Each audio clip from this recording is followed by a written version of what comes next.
Buenas tardes, bienvenidos al programa Calle Libertad. Hoy tenemos con nosotros al doctor Manuel Romero Tenorio, conocido en la ciudad por sus responsabilidades en la unidad de trasplante renal del Hospital Puerta del Mar, que ha sido una de las pioneras en Andalucía, en España y en algunos casos en Europa, además de haber realizado otros cometidos en el hospital, por su consulta en Asisa y en otras compañías, y también, sobre todo, por ser una magnífica persona, de ello tiene fama, ha recibido premios y próximamente pues va a ser nombrado hijo adoptivo de la ciudad. Manuel, muchísimas gracias por venir al programa. Muchas gracias. Manuel, tú naces en el protectorado, cuando todavía esa parte era protectorado. Yo nací en Arcila. Arcila es un pueblecito muy pequeño de la provincia de Tetuán, sí, costero, o sea, costero, al lado del mar, una playa muy bonita, preciosa, y allí nací porque mi padre era maestro nacional y durante el protectorado lo enviaron allí. Él tuvo responsabilidad de cada tipo administrativo y se dedicó fundamentalmente porque había maestros que estaban en la escuela española de por sí, y mi padre siempre quiso estar dentro de lo que era la escuela árabe. Ajá. Mi padre hablaba muy bien el bereber, sí. Yo siempre me sorprendió mi padre porque hablaba un idioma, con la población autóctona, ¿no? Lo mismo que dentro del magisterio fue profesor de educación física, él también hablaba bereber y fue a Marruecos. ¿Y ellos de dónde procedían de España, ¿no? Mi padre es de Nerva y mi madre de Paimogo. De Paimogo, que es un pueblo de lo que es las estribaciones de la Sierra de Aracena. Ajá. Nerva no, Nerva está en alto, pero Paimogo está más abajo. Pero son de la serranía. ¿Se conocen allí quizás? Se conocen, porque mi padre coincidió que era maestro allí. Y entonces se fueron a Cáceres. Yo nací circunstancialmente en Arcila, porque mi madre, cuando estaba embarazada, pues yo tengo 4 hermanos, pues se venía al pueblo y allí tenía el niño. Y yo coincidió que mi abuela estaba allí y mi madre dijo, yo no me monto en el avión, este nace aquí, así que resulta que morito. Bueno, ¿y qué recuerdo? ¿Fuiste a colegios allí? O? Sí, yo estuve allí, claro, era muy pequeño, cuando era pequeñito eso, en Los Maristas, que era el que había allí, en Larache, porque allí nos trasladamos de Arcila a Larache. Pero eso poco tiempo, porque yo ya después, mi padre declinaba el protectorado en España, y las autoridades, digamos, pero me figuro, yo era muy pequeño, las autoridades, digamos, de Marruecos, pues asumían, digamos, todo lo que era administración, entre ellas la educación. ¿Qué es lo que pasa? Pues bueno, mi padre dijo, mira, vamos que los niños ya van creciendo y tienen que ir al instituto y eso, y ya nos vinimos a Sevilla. ¿Os vinisteis a Sevilla? A Sevilla. Y ahí es donde tú haces allí hice yo bachillerato, mi bachillerato, en los salesianos en Triana. En Triana. Y San Francisco de Paula el último año. Y luego la carrera. Exacto, y ya la carrera. ¿Qué recuerdos tienes de Sevilla, Manuel? Hombre, Sevilla es una ciudad... ¿Tú vuelves por allí de vez en cuando? Mis padres han vivido allí, ya en paz descanse no han faltado, pero yo Sevilla pues viví allí mi infancia, entonces yo pues, de alguna forma las vivencias propias de un chiquillo de... ¿Qué vivías en Triana? De esa época. No, yo vivía en Coca de la Piñera, una barriada que estaba en las afueras en alto. Allí sigue teniendo la casa mi padre y mi madre, es ahora de los hermanos. Y bueno, lo que es las vivencias de un niño en cuanto a lo que ofrece Sevilla es la ciudad. Extraordinaria. Extraordinaria. Y ¿cómo ibas a Salesiano hasta allí? ¿Tenías un autobús en el colegio o algo así? Yo iba... Era curioso porque había un autobús que te dejaba en Chapina y después ibas andando calle Pajes del Corro. ¿Pajes del Corro para adelante? Para adelante, hasta cada de San Pedro y estaban los salesianos. Bien. Muy bien, esa época es muy bonita. ¿Buen estudiante, Manuel? Sí, ¿no? Yo sí fui buen estudiante, la verdad, no es que, vamos, lo habría mucho mejores que yo, evidentemente. Sí, bueno, pero yo siempre traté de que mis notas fueran, vamos, de hecho... Yo muchas veces pienso como las becas hoy en día. Porque tú estudiaste con becas, ¿no? Yo estudié con becas, toda la carrera y todo el bachillerato y la carrera entera. Y esas becas dependían del Patronato de Igualdad de Oportunidades, Pío, antiguo Pío. Entonces exigían de nota media notable, Fíjate. si no perdías la Si beca. no, no te la daban. Si no daba la beca, Exactamente. la que te tenías pegar unos panzones de estudiar que te Claro, ponían, claro, hombre, claro, algunos con más facilidad, otros con menos, pero que tenías que sacar notable. El otro día. Manuel, ¿cuándo te das cuenta o cuánto orientas tu vocación por la medicina?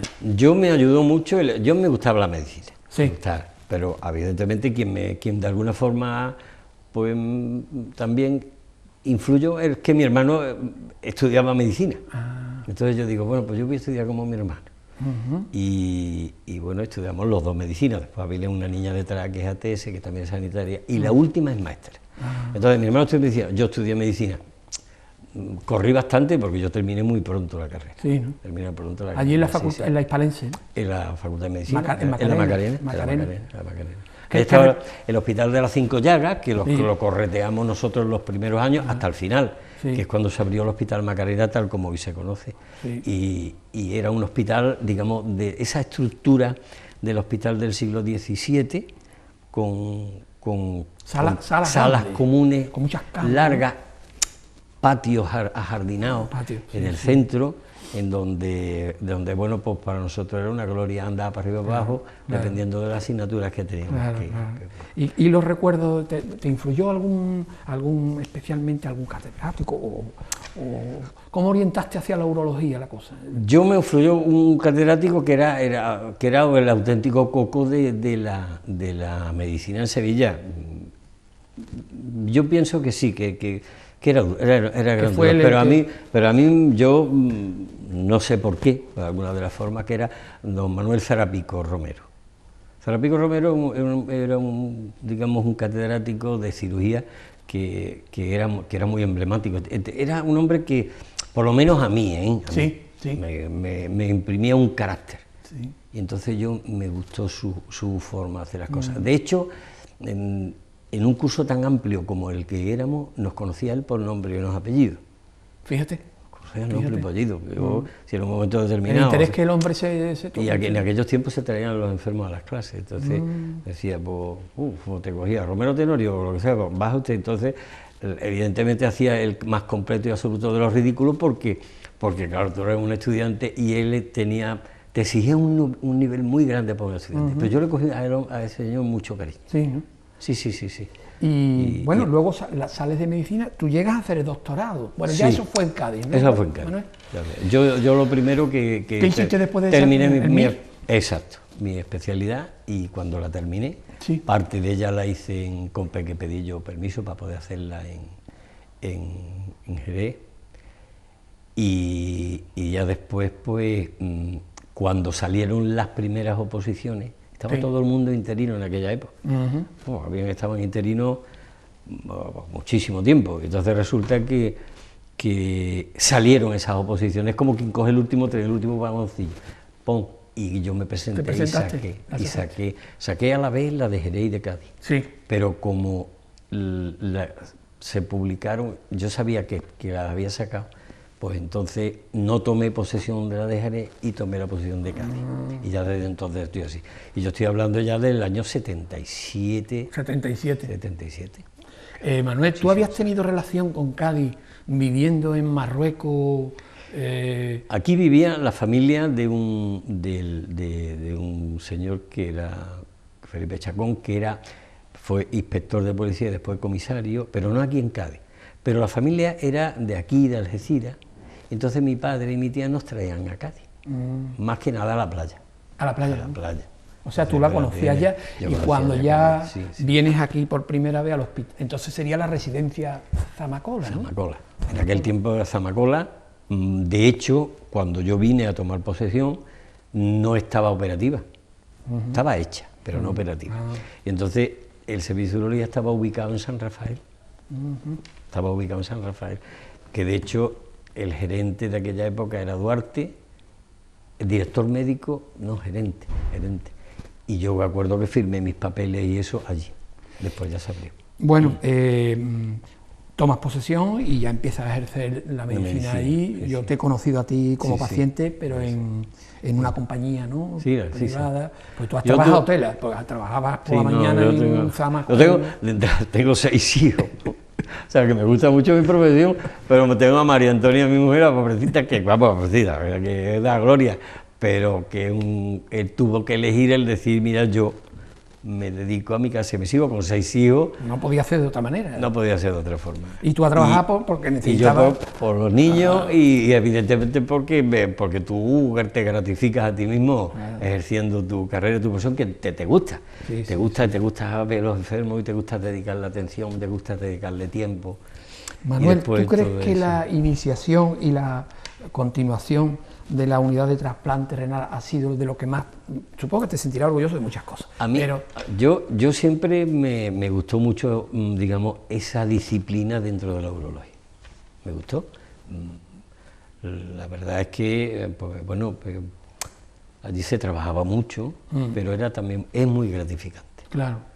Y sobre todo porque todas las personas que estaban implicadas, tanto todos los cirujanos, no yo, sino todos los cirujanos urólogos. Sí. Pero siempre yo tengo que insistir en eso, que el trasplante renal es una cosa de urología, no es ni de vascular, ni de cirugía general, no, de urología. Cirugía general tiene su parcela, el trasplante, los torácicos, urología, trasplante renal.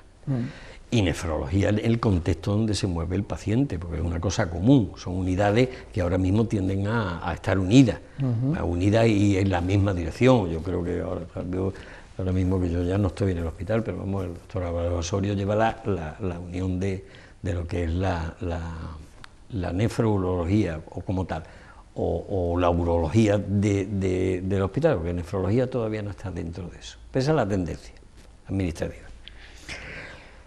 Pues bueno, a mí me gustó y evidentemente yo luché porque aquello fuera adelante. Para iniciarlo, tú tendrías que, previamente, no hay una unidad de este tipo, tuviste que siempre hay buscar información, prepararte. Sí, siempre hay, lo que sea, el fijarte como los que entienden, digamos, de arteria y vena, que son los vasculares, manejaban sus arterias y sus venas. Entonces tenía que ir el sitio a donde tú vieras qué es lo que hacían. Y sobre todo porque, a ver, no solamente cómo se hace, sino cómo se resuelven las complicaciones. El toro de Kerry, ese lo tenía cualquier torero. Claro, ahora un miura de todo. Cuando el toro ya no va, pues entonces ya la cosa es distinta. O sea que siempre cuando... ¿Te has visto apurado alguna vez, Manuel? Claro, todos cirujanos. Todos los cirujanos, entonces tú tienes que saber. Yo siempre a los residentes, cuando están haciendo la especialidad, y claro, la avidez del cirujano joven que quiere hacer las cosas, y pues muy bien, tú lo ayudas, le explicas, le corriges los defectos que pueda tener, pero yo siempre les he dicho lo mismo, digo, mira, esto que has hecho, que ha salido tan bien, no quiere decir que tú sepas operarlo. Sabrás operarlo cuando se te tuerza y tú sepas resolverlo, la complicación a la operación. Entonces se sabe operar eso. Claro. Porque si en un momento determinado una intervención se tuerce y tienes que llamar a otro, pues eso bueno, ya... habrás vivido momentos de emoción, ¿no? En el sentido de ver personas curadas. Sí. Y también alguno triste, ¿no, Manuel? Sí, de todo. De todas formas, digamos, los momentos más apurados que tienes dentro de tu profesión, después te enriquece, porque te enseñan cosas. Es que las personas te enseñan. Claro. Yo he vivido momentos muy emotivos dentro de la unidad de trasplante, ya que estamos hablando de trasplante, porque eso se da a todos los niveles. Pero dentro de la unidad de trasplante he vivido momentos muy emotivos que algún día lo tengo que escribir. Porque yo me gusta escribir todas las cosas. Muy bien. De una madre con un niño que murió desgraciadamente por un accidente y esa madre donó todos los órganos de su hijo. La conversación que tuvo con el hijo. El hijo muerto ya, claro. Muerto ya. La conversación. La inmensa mayoría de las personas que en un momento determinado eran presentes y testigos de aquello, se fueron porque es que no podían aguantar de la emoción. Yo digo, yo me quedo porque yo de aquí, la vida me está enseñando algo que quizá no lo pueda aprender en ningún otro sitio. Claro. Pero vamos, yo no me quiero poner triste aquí. No, porque yo te hablaba también de emociones, Pues todo positivas, eso, de yo emociones. todas esas vivencias mías, profesionales y eso, yo le dedico mi esfuerzo, pero he aprendido tantísimo primero de las personas Sí. y de la gente que te rodea. Es que yo he estado rodeado de gente muy buena. Es que eso es muy importante en la vida, ¿verdad? Estar conectado con gente buena, que gente sepan buena. tanto más que Ah, tú. bueno, todos tenemos nuestros defectos Sí, y esas cosas, pero yo puedo decir que yo siempre he estado rodeado de gente buena. Sí. Y esto como gente enriquece buena, mucho. pues bueno, te enriquece. Sí. Y después los pacientes, me enseñan a diario. Claro que sí. A diario. ¿Cómo se arma un médico psicológicamente cuando ve que algo no puede ser solucionado o que alguien lo ves que no... Porque tú lo ves ya no lo ves solamente sobre el prisma de la medicina, que es un poco Claro. objetivo, ¿sí? Sino después ¿La fe? entra... ¿eh? ¿La fe? Sí, yo soy un médico católico, o sea que lo tengo claro. Es decir, que bueno, mis ideas son unas ideas un poquito, me dicen, porque lo mismo era mi padre, que mi suegro, en paz descanse, hombre de mucha valía, suegro era abogado y todo eso, y tienen unas ideas que algunas veces te quedarían como diciendo, oye, tú, que hay que ver las cosas que no, la justicia es sobre todo la honestidad, la honradez, y sobre todo eso, es decir, eso en mi casa, y lo vi, lo mismo en casa de mis suegros eso que en mi casa, eso del tanto tienes, tanto vale, no valía. Por lo cual, con esto te quiero explicar que el perfil médico es un perfil, no se vende medicina, porque para eso no soy yo médico. Claro. Que tú tienes que ganar dinero, oye, Claro, tienes que vivir. Tienes que vivir de tu profesión. Pero no se vende medicina. Una cosa es hacer medicina y otra cosa es vender medicina. Y desgraciadamente en algunos momentos vemos vender medicina. Y no, eso no es bueno. No es bueno. Manuel, me ha llamado la atención también en tu currículum que estuviste bajo la dirección del profesor Orozco para hacer una tesis. Sí, ¿no? sí. Bueno, eso tengo yo una gran satisfacción. Porque yo llegué aquí a Cádiz y cuando llegué aquí a Cádiz, en tiempo que yo tenía, el poquito tiempo que tenía libre, pues me di cuenta primero que tenía inquietudes. Sí. Y entonces, ¿qué es lo que pasa? Pues en el tiempo que yo tenía libre, yo digo, yo tengo que culminar mi formación académica. ¿Y qué es lo que me faltaba? Pues me faltaba hacer mi doctorado en medicina. Entonces tuve la oportunidad de conocer al profesor Orozco y él de alguna forma me orientó en el sentido de decir, mira, lo que hay aquí de la historia de medicina española, que ya la había iniciado Diego Ferrer aquí en Cádiz. Que fue ¿Dónde estaba la información? En los Reales Colegios, en la Facultad de Medicina, en el Fondo porque Antiguo. Aquí fue el Real Colegio de Cirugía. Es que los gaditanos, yo creo que necesitarían los gaditanos una difusión y el conocimiento, ya no de los médicos y profesionales, sino del pueblo llano. De decir, oiga, mire usted, es que el origen de la medicina española es de Cádiz. Aquí donde se formaron los Reales Colegios. Claro. Si es que el Real Colegio de Cirugía de Cádiz, que el Marqués de Lanzanada encargó a Virgili que lo formara, es la que hizo que aquí se formaran los cirujanos que van a ser posteriormente cirujanos del Real Colegio de Cirugía de Barcelona y el de San Carlos en Madrid. Es el inicio de la cirugía española bien hecha. Estaba en manos y denostada. O sea, nosotros partimos de un siglo XVI con unos personajes extraordinarios a un XVII donde desapareció toda la cirugía y la urología, ¿para qué? Y una mitad del XVIII, y en el 1748 el Real Colegio de Cirugía de Cádiz.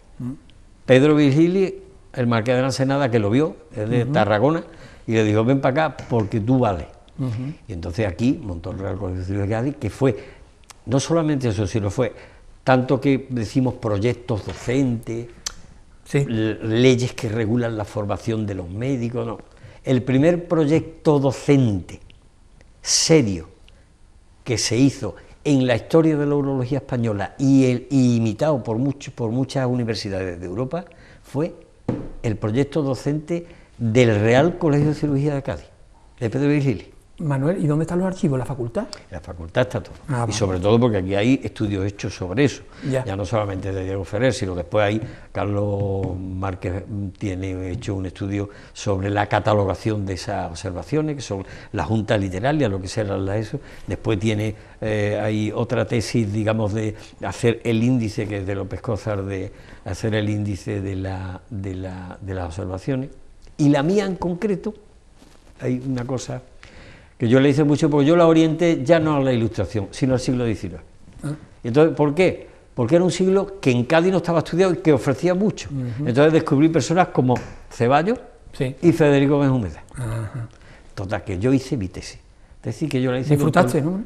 ¿Disfrutaste? Hombre, que disfruté. Pero es que para colmo de los colmos, que digo yo, bueno, digo mi tesis como otras tesis. Y resulta que cada 2 años la Asociación Española de Urología da un premio a la mejor tesis doctoral española. Pues yo mandé mi tesis y digo, mira, la voy a mandar.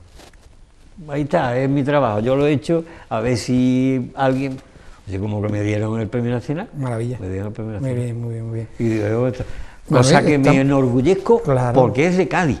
Claro, claro. Porque es de Cádiz, salió de Cádiz, salió digamos, de las fuentes que se encuentran en Cádiz. Y sobre todo porque yo digo, pero es que la urología española tiene que sentirse orgullosa de todas las personas que estuvieron en Cádiz, tuvieron una grandeza profesional tremenda. Sí. Manuel, me dicen que prácticamente está el tiempo casi culminado. Yo no quiero que te vayas sin decir que fuiste, has sido jefe de servicio, pues jefe clínico, has recibido la medalla de la provincia en representación de la unidad de trasplante. Te han dado el premio Antonio Rodrigo Morague por dedicación científica y también por humanidad. Sí, bueno, en 2012 fuiste gaditano del año y ahora vas a ser hijo adoptivo de la ciudad. Yo estoy muy satisfecho de todas esas cosas, pero esas cosas es porque la gente es muy buena. Es muy buena y yo digo, Dios mío de mi alma, porque he tenido suerte. Eres muy bueno, eres tú. Y he tenido suerte. Y yo te dedico, bueno, pues nada, te despido de ti. Muchísimas gracias por venir y hasta siempre, Manuel. Gracias a vosotros. Ahora, en la segunda parte, tenemos otro gaditano de origen o de adopción, da igual, que se llama Jaime Rocha, estará en unos momentos con nosotros. Hasta ahora mismo.